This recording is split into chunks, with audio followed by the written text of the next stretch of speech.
Continuamos en Noticias 8, edición noche. Hablamos ahora de la abdicación del rey, de sus consecuencias, de lo que nos viene, de lo que pasó hace años en similar escenario, si es que lo hubo. Lo hacemos con el director de esta cadena de la 8 Burgos, Antonio Mencía. Buenas noches. Buenas noches, Rafa. Gracias por acompañarnos. También con el profesor de Derecho Constitucional de la Universidad de Burgos, Luis Delgado. Gracias por acompañarnos. Buenas noches. Buenas noches. Y la misma bienvenida damos para el director del Departamento de Ciencias Históricas y Geografía, Federico Sanz. Gracias a ustedes por venir. Buenas noches. Buenas noches. Bueno, la primera pregunta tiene que ser obligada. ¿Por qué creéis que el rey ha abdicado en este momento? Federico. Bueno, yo creo que era oportuno en este momento, además, primero por las circunstancias personales que han concurrido, por las razones de edad y otras circunstancias que han concurrido, y me parece que era normal que diera paso a otra persona que le sucediese y que renovase en ese sentido la institución. Luis. Bueno, coincido también con Federico en que evidentemente existen unas causas de tipo personal por los achaques de salud que venía sufriendo durante estos últimos años o meses, y también pues con la finalidad de dejar paso al sucesor a la corona, que es el príncipe Felipe. Hablan ambos de motivos personales, motivos de salud. Yo le pregunto a Antonio si habrá influido algo o si el resultado que nos ha dejado ese escenario electoral europeo hubiera hecho posponer esa decisión, si hubiera sido diferente. Pues no lo sé, pero a mí me preocupa a veces las razones de un rey por dimitir y otros que no, porque ahí tenemos el ejemplo de la reina de Inglaterra, que parece que va a batir un récord. Quiere batir el récord de su madre, ¿no? De reina de Inglaterra. No sé si Federico, que es profesor de historia, conoce una reina que haya estado más tiempo gobernando, ¿no? La reina Victoria. Sí, y ese es el récord que quiere batir la reina Isabel, ¿no? Que va a saltar directamente su reinado a su nieto, ¿no? Entonces es la duda, ¿no? Si el rey tenía que dimitir a pesar de la salud y a pesar de las preocupaciones que tiene. Evidentemente dentro de unos meses se sentará en el banquillo uno de sus yernos y quizá no es una buena imagen para la monarquía española. Lo que está claro es que el príncipe está suficientemente preparado, ¿no? Quizá hablaremos luego de ello, pero el príncipe puede reinar y está bastante preparado para reinar y ya tiene heredera. O sea, cosa que también a veces antiguamente, y también los profesores sabrán más, hasta que no había heredero casi no había rey, ¿no? Pues parece que todos coinciden en que ha hecho lo correcto el todavía rey don Juan Carlos. Federico, ¿cuál es la historia resumida para televisión, de su papel frente a la corona, el papel del rey don Juan Carlos? Bueno, en realidad el rey Juan Carlos lo que hace es, en la transición, recibe tres elementos de legitimidad. La primera, que es el origen, la legitimidad franquista, que es la que, digamos, estabiliza que las fuerzas del régimen pues asuman la transición, y que naturalmente los partidarios de la oposición pues digamos no significaba nada para nosotros. En segundo lugar, la legitimidad histórica, que es la que le da su padre en un acto en el Palacio de la Zarzuela, transmitiéndole, digamos, los derechos hereditarios, que en realidad eso afectaba ya a muy pocas personas, y la legitimidad, digamos, democrática, que es la que le da la Constitución. En realidad el rey en ese momento pasa de ser el rey que, digamos, inicia un tránsito desde el régimen de la dictadura, pasa a ser un rey que está consagrado por la Constitución democrática española, y al mismo tiempo es un rey que ya no tiene los poderes que tuvieron otros reyes. En realidad es un poder moderador. En realidad el poder es el ejecutivo, el legislativo, el judicial, y el rey tiene un mero papel moderador. Y Federico, ¿qué diferencia crees que tiene que tener para nosotros los españoles la forma que tuvo el rey don Juan Carlos de acceder al trono frente a la que va a tener su hijo? Bueno, la de su hijo es una fórmula de normalidad institucional, puesto que está regulado en la Constitución, y por lo tanto, digamos, lo que hace es manifestar que las instituciones funcionan de manera regular, nada más. En su caso fue, en realidad, primero, digamos, producto de una reforma, que es la que inicia Suárez, y luego, digamos, de una ruptura pactada, que es lo que representa ya la Constitución. Hablando de monarquías mucho más antiguas, hablamos de siglos atrás. ¿Quién tuvo ese papel predominante clave? Bueno, hay muchos reyes. La verdad es que quizás habría que remontarse. Los reyes católicos hacen, digamos, la unidad de España, pero cuidado, no es. En realidad, los reyes católicos lo que hacen es reunir en una sola corona, que es la que ya transmiten a doña Juana y luego a Carlos I, los diversos reinos con sus instituciones. De modo que esto de la unidad de España sí, pero digamos basándose en las instituciones políticas y jurídicas, etcétera, de los distintos reinos. Es Felipe V, digamos, el que inicia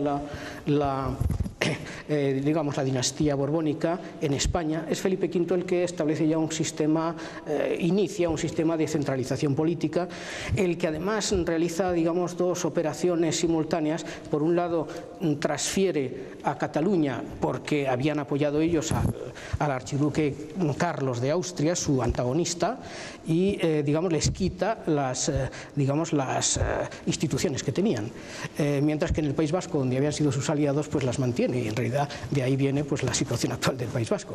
Y me parece que, digamos, el rey más importante, o por lo menos al que debemos tener más, digamos, más afecto, creo que es Carlos III, que supo rodearse de personalidades muy importantes para, digamos, hacer lo que se llamó despotismo ilustrado, no sé si es exactamente el término adecuado, pero y que, digamos, pretendía transformar la sociedad española. ¿Salió peor parado el que más poder quiso tener?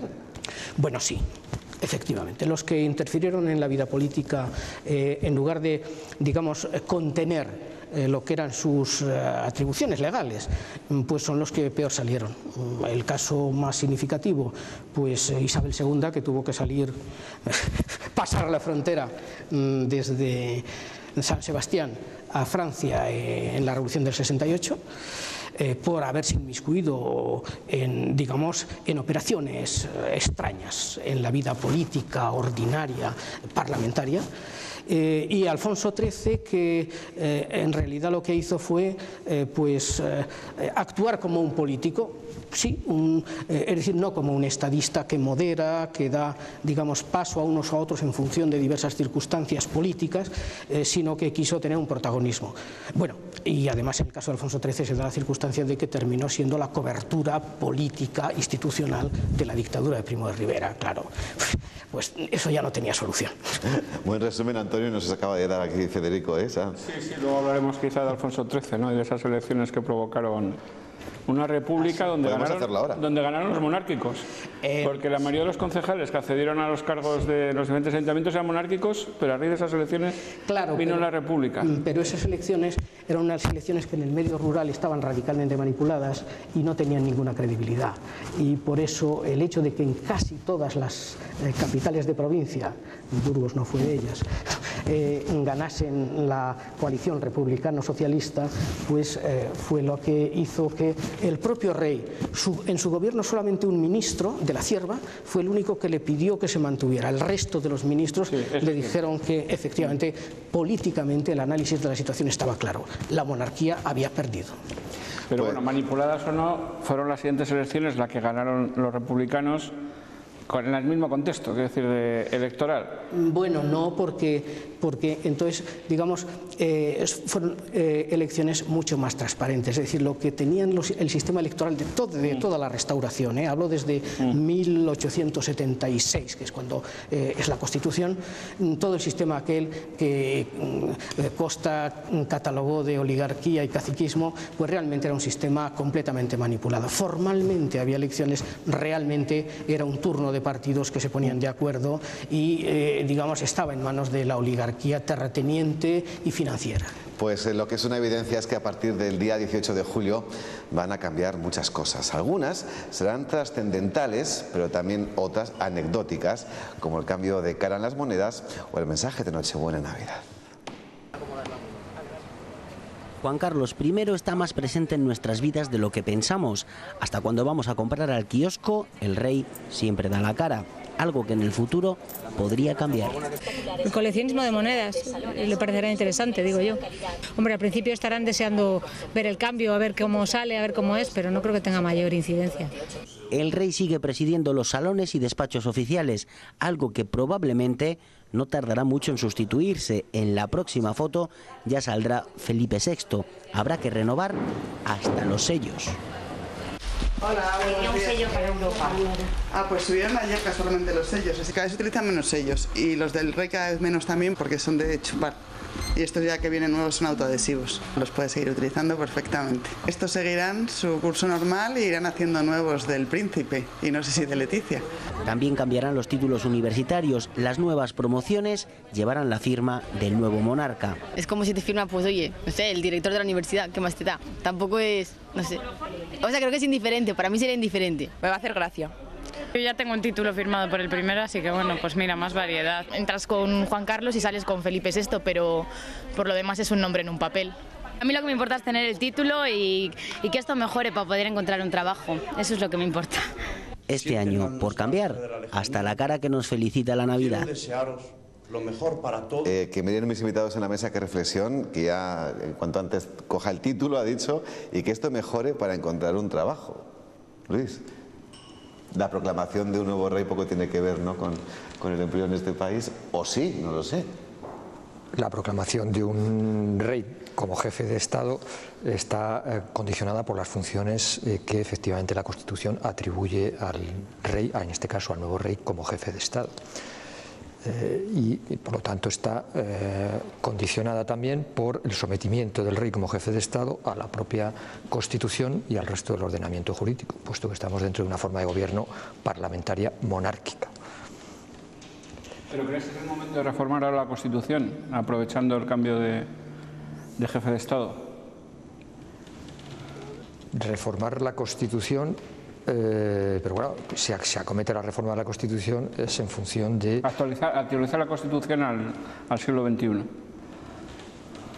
Como ya hemos actualizado un rey para el siglo XXI. Sí, bueno, la reforma de la Constitución puede ser una asignatura pendiente, puesto que hay varias cuestiones y varias materias que podrían ser necesaria la reforma, ¿no?, desde el punto de vista de actualización de algunos derechos y libertades, desde el punto de vista de la propia organización territorial del Estado, o desde el punto de vista también de la necesidad de incluir dentro del texto constitucional las comunidades autónomas que forman parte actualmente de nuestro Estado autonómico, incluso la referencia a la integración de España en la Unión Europea. Y una cuestión también relacionada con la monarquía y con la corona, pues sería la reforma de una de las reglas de sucesión a la corona, que es la preferencia del varón sobre la mujer.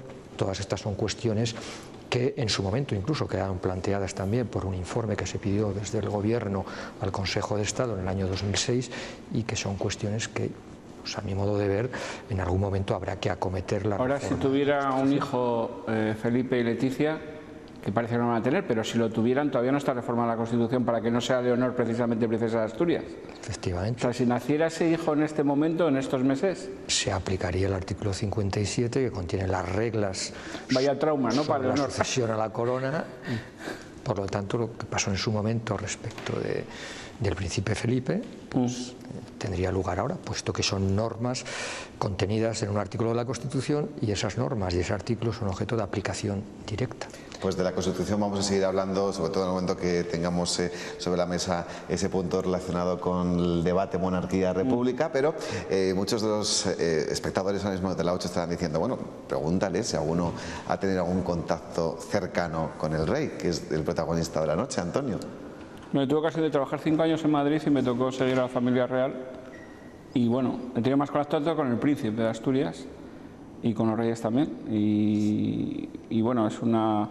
Yo recuerdo un rey que me dijo un día, bueno, el rey no, un miembro de seguridad de la Casa del Rey me dijo, el rey ya sabes que ni fuma ni bebe, porque me había perdido por los pasillos del Palacio del Pardo, precisamente en la recepción de Lady Di, y estaban ahí tomando unos pinchos, o como se llame, ¿no?, esperando a la princesa de Gales, los miembros de la familia real, ¿no? Y efectivamente, yo creo que han cambiado mucho las cosas entonces, cuando el rey ni fumaba ni bebía, y ahora cuando se saca todo lo que se quiere sacar de sus aventuras, ya sea real o irreal, ¿no? Y al príncipe también he tenido ocasión de seguirle desde Canadá, y por eso decía antes que yo creo que está muy bien formado en cuanto a los medios que ha tenido, y se supone que ha aprovechado. Está estudiando en Canadá antes de ingresar en las 3 academias. Estuvo un año en cada una de las academias, en Zaragoza, en San Javier y en Marín. Luego se fue a Georgetown, donde sacó un máster, y volvió y siguió aquí su formación. O sea, que ha estado desde los 18 años hasta ahora, ha estado permanentemente formándose, y además yo creo que con profesores particulares, ¿no? Sabe idiomas, está preparado, me fío de su mujer, que es periodista.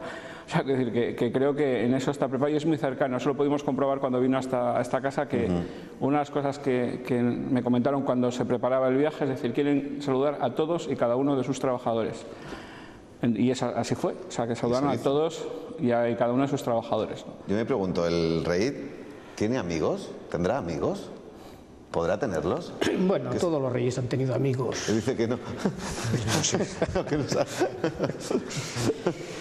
Es la vida privada, eso es la vida privada. Pero seguramente el príncipe Felipe tendrá más amigos que los que ha tenido el rey. Tiene muchísimos amigos, evidentemente, y los mantiene. O sea, yo creo que es otro estilo de vida, ¿no? Bien, pues han sido muchos los encuentros que don Juan Carlos ha tenido estos años con representantes del mundo de la política, de la cultura y también empresarios de Castilla y León. La familia real ha demostrado su apoyo a nuestra tierra en numerosas ocasiones. La de Ricardo Blázquez, recién elegido presidente de la Conferencia Episcopal Española, ha sido la última audiencia concedida por el rey a una personalidad castellano y leonesa. Los encuentros con políticos, empresarios y escritores se han repetido durante los últimos años.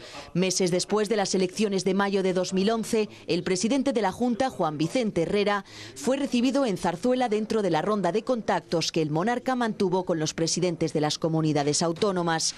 Una reunión que se repetía por los mismos motivos en 2004. Un año antes, en 2002, el escritor abulense Jiménez Lozano recibía a manos del rey el premio Cervantes, el mismo reconocimiento que años después, en 2006, recogía en el Paraninfo de la Universidad de Alcalá de Henares también otro escritor afincado en León, Antonio Gamoneda. Los reencuentros se han sucedido. El último con el escritor Miguel Delibes fue en su propia casa de Valladolid. Fue aquella la última vez que se encontraron. Es un hecho que la cercanía ha sido la clave para que, pregunto también a la mesa, que los menos monárquicos vieran con buenos ojos a la familia real. Los juancarlistas, les hay que no son monárquicos, yo soy juancarlista. ¿Eso se producirá? Bueno, no, eso se ha producido durante mucho tiempo y se ha dicho públicamente por personalidades políticas. Sí, sí. Es decir, yo creo que en España, monárquicos así de corazón, pues hombre, bien, Antonio José Mencía, pero realmente yo creo que nunca, tampoco en el año 75, por supuesto, en fin, las encuestas dirán lo que digan, pero yo creo que así monárquicos de corazón, pues no. Bueno, quiero decir que son limitados. Otra cosa es que en la medida en que las libertades en España han ido de la mano, las libertades, los derechos, el sistema constitucional, toda la arquitectura constitucional ha ido, digamos, de la mano y en relación con la institución monárquica, con Juan Carlos, pues durante todo este tiempo ha habido, creo yo, que en las fuerzas políticas mayoritarias y en aquella época también del Partido Comunista, o sea que el primer monárquico era, el Partido Comunista, era Santiago Carrillo, era el Partido Socialista, eran los partidos nacionalistas también y por supuesto la UCD, que es lo que fundamentalmente había entonces, ¿no? Yo creo que lo que ha habido es decir, mucha gente se ha sentido juancarlista en el sentido de que con esta monarquía los españoles hemos gozado durante 35 años de libertades. No solo, digamos, gracias al rey, gracias a muchas circunstancias, pero evidentemente siendo él el jefe del Estado. Luis, lo siguiente va para ti, porque la rapidez con la que se está llevando a cabo todos los trámites también creo que es destacable. Ayer mismo en Consejo de Ministros extraordinario se aprobaba la ley orgánica que regula la abdicación. El Consejo de Ministros ha aprobado una declaración institucional de apoyo a la monarquía y la ley orgánica que permite la sucesión de don Juan Carlos en la figura del príncipe Felipe. Con la abdicación se modifica la composición de la familia real. Se limitará a don Juan Carlos, doña Sofía, don Felipe, doña Leticia y las infantas Leonor y Sofía. La heredera recibirá el título de princesa de Asturias en cuanto su padre se convierta en Felipe VI. Doña Cristina y doña Elena quedan excluidas y pasarán a ser simplemente familiares del rey. La mesa del Congreso se reunirá esta tarde para estudiar los plazos de esta ley orgánica. Se abrirá un periodo para presentar enmiendas y se votará en la Cámara Baja el 11 de junio. Como se hace por procedimiento de urgencia y lectura única, llegará al Senado el día 18, como ha avanzado el presidente del Congreso, Jesús Posada. Creo que para el día 18 pues puede estar todo resuelto para que se haga la proclamación solemne del rey en las Cortes reunidas aquí en el Congreso, ¿no? El día 18 don Juan Carlos tendrá que firmar la ley de abdicación, que se estima que se apruebe con el respaldo de más del 90% de ambas cámaras. Después del trámite parlamentario, la Casa Real fijará la fecha de la ceremonia de coronación de Felipe VI. Y ahora me dirijo a Luis Delgado. Hay voces que apuntan a por qué tanta rapidez, tanta urgencia en este asunto. Bueno, una de las razones también de la urgencia y de la rapidez para tramitar el proyecto de ley orgánica que acepta la abdicación del rey como jefe de Estado es con el objeto también de evitar, digamos, vacíos de poder, puesto que necesariamente a la abdicación ha de proceder la proclamación del rey como jefe de Estado, evitando de esta manera pues, la posibilidad de vacíos de poder dentro de la jefatura del Estado. Entonces es una de las razones. Alguna cuestión que puede plantearse también en relación con el proyecto de ley orgánica que se procede a su tramitación en las Cortes Generales en estos momentos es que se regula exclusivamente la aceptación de la abdicación del rey como jefe del Estado. Pero también es verdad que quedan pendientes otras cuestiones interesantes que afectan al propio estatuto del padre del futuro rey, es decir, del rey emérito, y que necesariamente también debieran de ser objeto de regulación, al menos por ley orgánica. Lo que sí que es necesario es que necesita mayoría absoluta, ¿no?, en las Cortes. Sí, la aprobación definitiva de la ley orgánica precisa de la aprobación por mayoría absoluta en el Congreso de los Diputados, no tanto en el Senado, pero claro, es una mayoría cualificada de 176 parlamentarios. Antonio, ¿crees que con todo esto se garantiza la continuidad de la monarquía en este país? No, esta monarquía hay que trabajarla. Somos un país, antes lo decía Federico, hay mucho monárquico juancarlista, pero hay que convertirse en monárquico de Felipe VI, ¿no? Y este es un país de contrastes, es un país donde nos vamos a un sitio a otro. Es un país donde estamos con somos España, ¿no? Somos un país mediterráneo y Felipe se va a tener que ganar. De todos modos, hay gente ahora mismo que pide la República o que haya algún cambio, pero eso tiene que cambiarse en la Constitución y la Constitución tiene que votarse por todos los españoles. Si se acometerá o no ese referéndum, pues depende. Depende de cómo esté el país, depende si vamos mejor económicamente, depende de quién gane las elecciones generales próximas, depende de muchas cosas. Pero yo creo que Felipe se va a ganar el sueldo, ¿no?, que por otra parte es más barato que otros presidentes de República, que otros jefes de Estado, ¿no?, y quizá más caro que otros, depende del país donde se encuentre. Pero ya lleva pues más de 15 años asistiendo a todas las tomas de posesión de jefes de Estado o primeros ministros en Hispanoamérica. Ya ha ido a bastantes reuniones en nombre de España. El rey ha marcado un camino y desde luego allá donde va se sabe quién es. No sé si solo exclusivamente pues porque lleva muchos años como rey o porque también ha tenido sus contactos, ¿no? Y el príncipe, toda esa parte, Hispanoamérica la tiene ganada, pero Europa, que es donde estamos, todavía tiene que ganársela, ¿no? Luis, el artículo 57 de la Constitución prevé cuestiones que se produzcan en relación con la sucesión, o sea, diferentes escenarios. En concreto, en el momento de la abdicación, quiero decir, tú has dicho, lo que se ha regulado en las Cortes es precisamente todo lo relacionado con la abdicación. Lo que viene después. Hay cuestiones que pueden afectar, como he dicho antes también, al estatuto jurídico del padre del rey, que necesariamente tendrán que ser regulados por una ley orgánica, algunas cuestiones. Algunas otras cuestiones como pueda ser cuestiones de carácter protocolario, el tratamiento que pueda recibir el padre del rey, la posición que pueda tener el padre del rey dentro de la familia real, incluso algunas funciones que pudieran ser objeto de regulación por un decreto aprobado en Consejo de Ministros que ya contemplaba esta posibilidad por las manifestaciones que hizo ayer el Ministerio de Justicia. Pero hay otras cuestiones, como puedan ser derechos y obligaciones que pueda tener el padre del rey, o también otras cuestiones que pueden afectar a la inviolabilidad o al aforamiento, que necesariamente tendrían que ser reguladas por una ley orgánica, o incluso algunas cuestiones, a mi modo de ver, lo que afectaría a la inviolabilidad. Solamente los supuestos de inviolabilidad están reconocidos en la Constitución para el jefe del Estado y para los parlamentarios en el ejercicio de sus funciones. Por lo tanto, se la perdería la inviolabilidad. La inviolabilidad la pierde.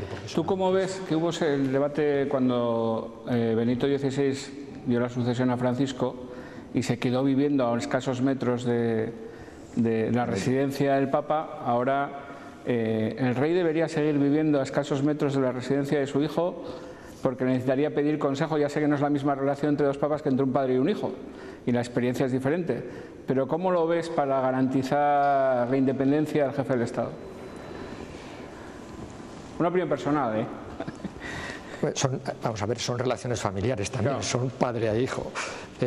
Obviamente se puede servir de los consejos, que algunos consejos serán acertados por el padre del rey al príncipe Felipe hoy en día, y bueno, pues no me parece mal tampoco que puedan vivir en el complejo de la Moncloa, en sitios efectivamente. Siguiendo con el símil que decía Antonio relacionado con los papas, aquí tenemos el papa emérito Benedicto, y tú has dicho antes el rey emérito. O sea, está claro que al rey don Juan Carlos le vamos a llamar el rey emérito don Juan Carlos.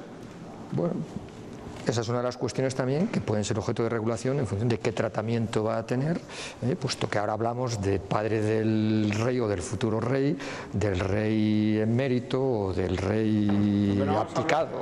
Es del rey padre, como hablaba el ABC de don Juan de Borbón, ¿no? Claro. Que nunca había tomado posesión como rey, pero siempre había sido el rey padre, ¿no? O el ex rey, que es peor todavía. Pues ayer fue el día en el que veíamos a don Juan Carlos y don Felipe juntos, primer día después de conocer la noticia de la sucesión. Claro, fue un acto castrense con representantes de todos los ejércitos en el monasterio del Escorial, un acto con una gran carga simbólica. Yo me pregunto a mis invitados qué piensan ahora cuando saben la noticia y les ven juntos después de saber lo que ya sabemos. Federico. Bueno, pues creo que es una sucesión normal, constitucional, que en ese sentido lo que indica es que nuestras instituciones funcionan. Yo creo que no, en realidad no tiene más relevancia. Digamos, puede ser aparatoso, puede ser vistoso, pero realmente es, digamos, la aplicación de la Constitución, una Constitución democrática. Antonio. Pasa es un momento histórico porque ninguno hemos vivido este cambio. Exacto. O sea, a pesar de nuestra juventud, los que estamos en esta mesa, pues no hemos pillado el paso de Alfonso XII a Alfonso XIII y ahí se quedó, porque el de don Juan a don Juan Carlos ni existió. Lo que sí fue muy emocionante, y lo recuerda el rey, y lo recordaba incluso el padre del rey, el acto que antes citabas de la cesión de los derechos en el Palacio de la Zarzuela, ¿no? Que para don Juan fue muy emocionante, y para el propio rey, que su padre le cedía unos derechos de los que hablabas, en fin, en una monarquía hereditaria y también un poco trasnochada, porque la monarquía también yo soy monárquico, pero también habría que plantearse afianzarlo en alguna medida más democrática. Pero es verdad que en ese momento de cesión de derechos fue emocionante, y es la primera vez que vivimos todos un cambio de rey, y eso pues no sabemos si seremos como los británicos el día 18 de junio, que cuando en Inglaterra pasa algo está todo el mundo en la calle, o no habrá gente en la calle a la salida del Congreso el día 18. Yo me imagino multitudes aclamando a Felipe y a Leticia. Pues como el día de la boda, parecido, ¿no? Bueno, han pasado los años y han pasado muchas cosas, pero... Bueno, yo creo que eso es un poco el glamour que tienen estas cosas, pero en realidad no, me parece que no es muy esencial. Yo creo que lo esencial de una institución cualquiera dentro de un sistema democrático es que sea operativa. En Francia es operativa la República, claramente. En Holanda, en Dinamarca, en Inglaterra, en Noruega, en Suecia es operativa la monarquía, funciona. Entonces yo creo que, digamos, en relación con eso yo creo que es donde están las prioridades políticas. Es decir, cuando se plantea monarquía-república, bueno, vamos a ver, las prioridades políticas en este momento de España pasan por un concepto que dentro de nuestro sistema se vaya a cambiar. Yo creo que en este momento no es prioritario, claramente. Eso es una opinión. Y me parece que es un poco una discusión en parte artificial y en parte que tiene un contenido político en el cual seguramente no todos estuviéramos de acuerdo. Pues vamos a escuchar muchas reacciones también al respecto, porque fue a anunciar el rey don Juan Carlos su intención de dejar el trono y volver a irrumpir con fuerza el debate sobre una consulta popular que sea quien dictamine qué quieren los españoles, una monarquía o una república. A este respecto se ha pronunciado hoy mismo el fiscal general del Estado y el ministro de Justicia, que han querido zanjar, eso sí, desde la legalidad, este debate. Lo que está en la Constitución está en la Constitución, lo que no está en la Constitución no existe en la vida política y social de España. A este absurdo jurídico estamos llegando, y político, estamos llegando en estos momentos. Nuestra Constitución, como toda Constitución democrática, es susceptible de modificación. De lo que no es susceptible es de ser tergiversada e incumplida y vulnerada. Luis Delgado, ¿qué aspectos legales recoge la Constitución en materia de referéndum? Teniendo en cuenta la cuestión que se ha planteado en relación a la dialéctica república-monarquía, hay una cosa clara. La Constitución en el artículo 1.3 regula y reconoce nuestra forma de gobierno parlamentaria como una forma de gobierno parlamentaria monárquica.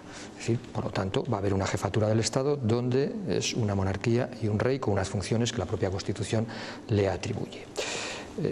Cualquier modificación o reforma de la forma de gobierno parlamentaria monárquica por una forma de gobierno parlamentaria republicana necesariamente ha de ser objeto de reforma a través de un procedimiento contemplado en la Constitución, que es el procedimiento agravado y complejo del artículo 168.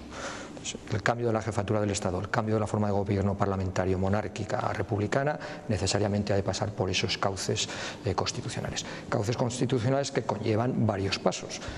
Aprobación por mayoría absoluta de las Cortes actuales, disolución de las Cortes, convocatoria de elecciones, ratificación del texto de modificación o de reforma de la Constitución por las nuevas Cortes que se convoquen y referéndum popular necesario.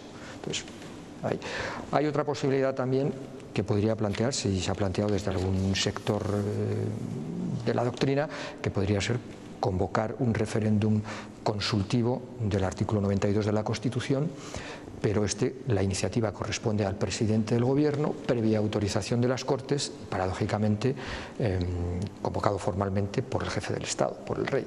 Ahora bien, no toda materia puede ser objeto de consulta popular por esta vía del referéndum del artículo 92. De hecho, el Tribunal Constitucional, en jurisprudencia del año 2008, incluso de este año 2014, hay algunas materias que pueden ser limitadas para la utilización de esta vía del referéndum por el artículo 92.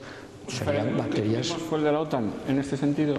¿O iba por otro camino, el referéndum de la OTAN con España? Sí, fue el único por vía del artículo 92. ¿Es el único que ha habido? Bueno, el referéndum también para la adhesión al Tratado de la Unión Europea. La inclusión en Europa, sí. Pues lo cierto es que los expertos, y si no ahora me lo confirmas, Federico, coinciden, lo has empezado a decir antes además, de hecho, en que en la práctica nuestro sistema funciona de manera parecida al de otras repúblicas parlamentarias de nuestro entorno, como Francia, Portugal e Italia.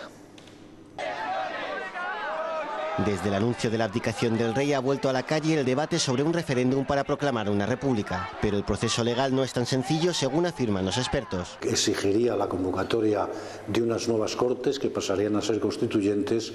En España ya hemos tenido dos repúblicas, la última entre 1931 y 1936. Pero los historiadores recuerdan que hay que tener en cuenta el contexto histórico de cada momento. La Segunda República llegó a España después de un progresivo desprestigio de la monarquía que encabezaba Alfonso XIII, un rey que, al contrario que don Juan Carlos, se entrometía directamente en la política. En cuanto a presupuestos, una monarquía no tiene por qué ser más cara que una república. Era más barato una monarquía que una república, a efectos del coste de la jefatura del Estado. La Casa Real dispone de más de 7 millones de euros, pero distintos ministerios cubren parte de sus gastos. Otros países de tamaño similar con un sistema republicano superan esa cifra. Alemania destina 30 millones, Francia más de 110 e Italia alrededor de 200 millones.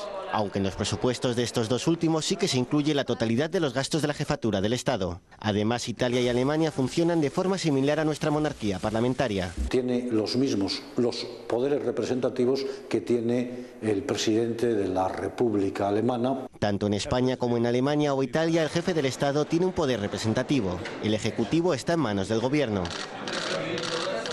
Acabamos de ver en gráfico lo que Antonio Mencía comentaba hace nada en esta mesa, la diferencia, ¿no?, en cuanto a la asignación si es que, de la Casa tenemos Real. Que ir, o vamos a un sistema americano, que el que manda es el presidente y no hay primer ministro, o esa bicefalia, pues bueno, no sé, está bien por la historia, y la historia hay que mantenerla, ¿no? Y aquí tenemos un historiador ilustre, ¿no? Pero es cierto que tener alguien representativo y luego otro que ejerce el poder, pues no tiene en principio mucho sentido, pero bueno, que es lo que hay. Es lo que hay. Federico, ¿tantas similitudes hay como veíamos en las imágenes? Sí, a mí me parece que en realidad con los poderes que tiene el rey, que son poderes de moderación, de representación y de significación como, digamos, representación del Estado, la diferencia entre una república y una monarquía no es significativa. Sí que añado que desde un punto de vista, digamos, de racionalidad abstracta, pues efectivamente el hecho de que haya una sucesión y que sea una familia, pues eso es una, digamos, una contradicción si tuviéramos que elaborar ahora una constitución nueva. Pero también es verdad que si la institución está funcionando, pues es decir, nosotros no podemos ser ajenos a nuestra historia, no porque no se pueda modificar, sino porque cada constitución es el resultado de un proceso histórico determinado. ¿Que esto se puede cambiar? Se puede cambiar. ¿Que la racionalidad abstracta hay que ponerla en todos los casos a una costa de crear otros problemas? Yo eso no lo creo. Igual está funcionando precisamente por eso, porque han tenido un papel meramente representativo. Sí, puede ser perfectamente una de las razones por las que esté funcionando una jefatura del Estado, sea república o sea monarquía en un Estado. La tradición nuestra efectivamente ha sido monarquía más que república, pero también, como decías antes, el jefe del Estado, siendo un monarca, ha de ganarse también el prestigio en Portugal, y eso lo hace en el ejercicio de las funciones. En Italia no se lo ganaron y ahora son república.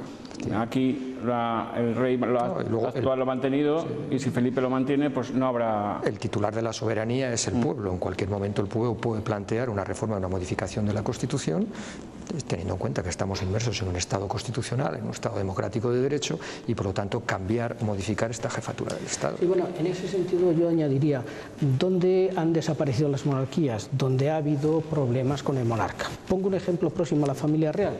El rey Constantino de Grecia, bueno, avaló en los primeros meses el golpe de Estado de los coroneles. Cuando se sometió a referéndum, pues se tuvo que marchar a casa. Mira, Simeón de Bulgaria en cambio ganó unas elecciones. Sí, es un caso... Aunque no volvió como rey. Es un caso diferente. Pero estuvo de primer ministro. Pero en general es, digamos, cuando la monarquía no cumple con sus funciones, y no digo ya, cuando no respeta las instituciones democráticas, es cuando evidentemente es claro que se tienen que marchar. Pues lo que es evidente que de aquí al día 18 de julio, cuando el príncipe Felipe será Felipe VI, las movilizaciones para que llegue a España una tercera república serán constantes. De momento, quien menos pelos en la lengua ha demostrado tener ha sido el coordinador federal de Izquierda Unida, Cayo Lara. Históricas también las últimas horas para aquellos que no están de acuerdo con la monarquía parlamentaria. ¡Será republicana! Momento de ondear otra bandera.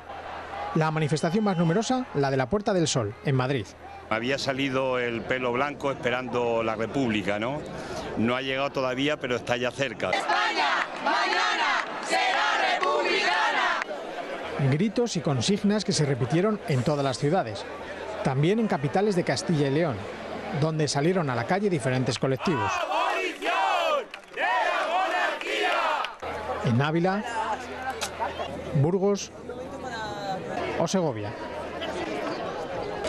Los organizadores, que reclaman los cambios necesarios para que llegue una tercera república, tienen previsto convocar nuevas manifestaciones. Si hubiera un referéndum o si el príncipe Felipe, una vez ya proclamado Felipe VI, saliera a la palestra y dijera: ahora quiero saber si el pueblo me quiere como rey, vamos a hacer esa consulta, ¿qué resultado crees que arrojaría? Bueno, yo quería comentar un poco las imágenes. Si no salen ahora los partidarios de la República, no sé cuándo van a salir. Entonces, yo creo que tienen que salir ahora, ¿no?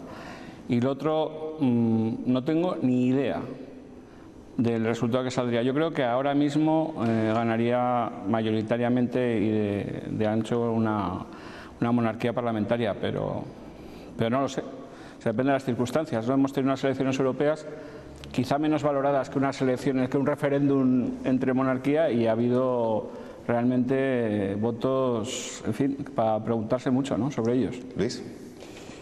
Comentando también algún aspecto que ha salido antes en las imágenes, obviamente cualquier partido político amparado en la libertad de expresión tiene toda la legitimidad para opinar e incluso llevar sus ideas a los programas políticos, pero también hay que tener en cuenta que estamos inmersos en una democracia y en un gobierno de la mayoría con el respeto de las minorías.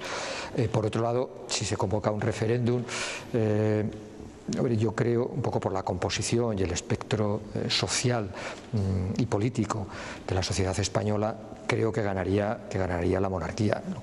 Los porcentajes no me atrevería a hacer. El Partido Socialista es republicano, en esencia. Bueno, sí, eso nunca se ha negado, ¿eh? O sea otra cosa es que haya convivido bien con la monarquía.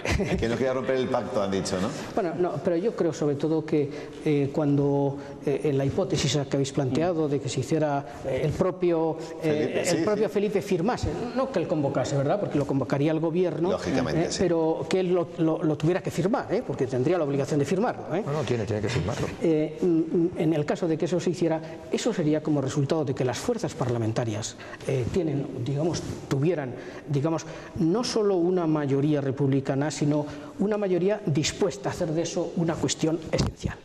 Si eso se da, pues evidentemente se hará, porque estamos en un sistema democrático. Pues vamos acabando. Hoy los príncipes sabían que quienes les miraban iban a ver más a unos reyes en ciernes. En su primer discurso, tras el anuncio de abdicación, don Felipe ha reiterado su empeño y convicción de servir a los españoles y anteponer el interés común frente a los personales. Ha sido su primer acto conjunto tras el anuncio de abdicación y a 15 días de su coronación como reyes, y en sus gestos se notaba que el momento era especial. Respetando los tiempos parlamentarios, don Felipe decía esto: a reiterar públicamente mi empeño y convicción de dedicar todas mis fuerzas, con esperanza, con ilusión, a la tarea apasionante de seguir sirviendo a los españoles. El príncipe de Asturias y de Viana ha destacado cómo el mejor conocimiento de la historia puede ayudarnos a avanzar, y lo comparaba con las raíces del árbol, para reclamar después a todos altura de miras. Que solo uniendo nuestros afanes, anteponiendo el bien común a los intereses particulares e impulsando la iniciativa, la investigación y la creatividad de cada persona, lograremos avanzar hacia escenarios mejores. Y se refería así a su hija. Sabéis que sigo y siento muy cerca la realidad de esta querida comunidad foral. En ese futuro también tendrá su lugar la próxima princesa de Viana. Nerviosos, apoyándose el uno en el otro y muy sonrientes ambos, han cumplido como mejor han sabido, agradeciendo las muestras de cariño y el larguísimo aplauso que han querido brindarles los asistentes a la entrega de este premio, donde todo el protagonismo lo han acaparado ellos. Ahí estaban los futuros reyes de España. No hemos hablado en estos minutos relacionados con esta abdicación y esta nueva página, ¿no?, que se escribe en la historia de nuestro país, de la reina doña Sofía. ¿Podemos decir que su trabajo ha sido importante pero mucho más callado? Ha sido bastante callado hasta estos últimos años, ¿no?, que quizá haya ido a más actos pues por la enfermedad del rey o lo que sea, pero ha sido un apoyo para el rey, y yo creo que se han visto reflejados muchos españoles en la imagen de doña Sofía, ¿no?, en algunas ocasiones más que en la del propio rey. Doña Leticia, ¿seguirá esa estela? Bueno, a mí me parece, yo creo que sí, y que hará ese esfuerzo. Una cosa que observo a veces es Yo creo que a la monarquía no hay que colocarla como algo superior, especial, con glamour. No, me parece que es una función que se realiza dentro del Estado. Y en ese sentido creo que el rey, Felipe VI en este caso, va a ser el primer ciudadano español. Lo mismo que Leticia no es, como he leído en algunos medios de comunicación, pues la nueva reina plebeya. Pues no, ni ella es plebeya ni nosotros somos plebeyos. Todos somos ciudadanos iguales y el primero de ellos el jefe del Estado. Finalizamos contigo, Luis. Sí, yo opino también de la misma manera, teniendo en cuenta incluso que bueno, la reina en ocasiones ha sido calificada por el propio rey como jefe de Estado como una profesional de la institución. Pues yo creo que del mismo modo se esperará esta posición y el ejercicio de las funciones como reina consorte de Leticia. Pues ha sido un placer recibir a nuestros invitados que han estado con nosotros esta noche. Federico Sanz, director del Departamento de Ciencias Históricas y Geografía. Gracias, buenas noches. También para Luis Delgado, como profesor de Derecho Constitucional de la UB. Gracias. Y eso para el director de esta casa, de la 8 Burgos, Antonio Mencía. Hasta la próxima. Que me siento como en casa. Gracias. Antes les mostrábamos las veces que los reyes han visitado la comunidad, pero los príncipes también saben lo que es estar en Castilla y León. Fue la primera vez que visitó solo la comunidad. En 1978 hizo un curso de montañismo en el lago de Sanabria. Desde entonces ha venido en decenas de ocasiones. Conoce de primerísima mano las bases aéreas de la Virgen del Camino y Matacán y el Centro de Mantenimiento de Armamento en Valladolid. Don Felipe ha estado muy pendiente de las novedades empresariales. Solo entre 2010 y 2011 ha inaugurado la planta de Siro en Segovia y el Parque Empresarial de Miranda de Ebro en Burgos. Ha apoyado a la empresa familiar de Castilla y León y no se ha resistido a pisar el acelerador del Twitchy. Los futuros reyes también han mostrado aquí su compromiso con los jóvenes. En 2012 inauguraban el curso de formación profesional en el Instituto Juan de Herrera de Valladolid y en 2011 sorprendían a estos pequeños en Salamanca. Se llamaba Don Felipe, es él.